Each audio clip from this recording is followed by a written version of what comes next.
जय मां बगलामुखी। ये अप्सरा साधना का दूसरा वीडियो है। इसमें आज मैं बताऊंगा अप्सरा साधना का महत्व। अभी तक मैंने आपको बताया था कि अप्सरा साधना जो होती है उसके नियम क्या होते हैं। तो ये आपका पहला स्टेप था। अब दूसरा स्टेप की ओर आगे बढ़ते हैं।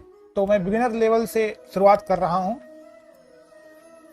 तो अप्सरा साधना का महत्व यही है कि किसी भी अन्य देवी देवता की अपेक्षा यदि एकाग्रता से साधना की जाए तो अप्सरा बहुत जल्दी प्रसन्न हो जाती है।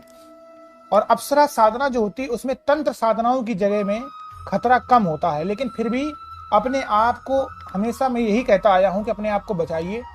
और जिन्होंने कोई भी प्रकार का सुरक्षा घेरा नहीं लगाया तो कम से कम 7 बार बजरंग बली की हनुमान चालीसा पढ़ के जरूर इन साधनाओं को करना चाहिए। नहीं तो सुंदरकांड, बजरंग बली का जो बजरंग बाण होता है उसका, या फिर क्रोध भैरव का मंत्र, कोई भी प्रकार का सुरक्षा घेरा जो होता है उस प्रकार का मंत्र आपको अगर आता है वो कर सकते हैं। या दुर्गा सप्तशती का कवच भी आप कर सकते हैं। यह साधना भयानक नहीं होती है, सौम्य होती है। लेकिन जब भी साधनाएं हम करते हैं तो आकाश में एक पटल खुल जाता है। उसमें से कौन सी शक्ति आ रही है तो इसमें कोई भी कुछ नहीं कर सकता है।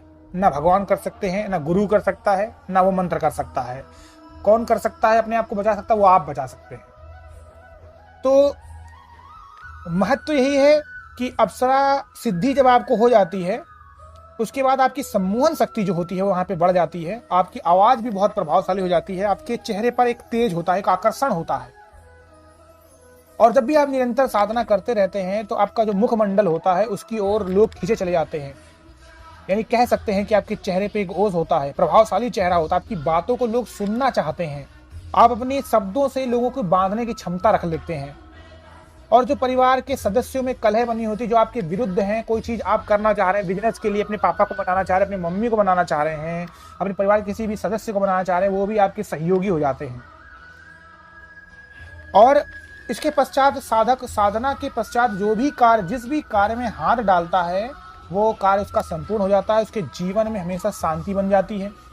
और जो अप्सरा होती है वो हमेशा सुचारू रूप में साधक के साथ रहती है, जिससे उसे किसी प्रकार का भय नहीं होता है। और सभी प्रकार की जो वस्तुएं इसके दिमाग में होती है, चित्त मन पटल में आती हैं, उससे पहले वो पूर्ण हो जाती हैं। कभी कभी ऐसा भी देखा गया है कि जीवन के जो गूढ़ रहस्य होते हैं, जिसके बारे में उसका दिल भटक रहा होता है, मन भटक रहा होता है, उसके वो गूढ़ रहस्य भी उजागर हो जाते हैं।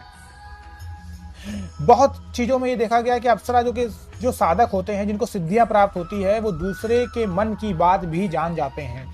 तो इस अप्सरा जो साधना है उसके साधना के बहुत सारे महत्व हैं।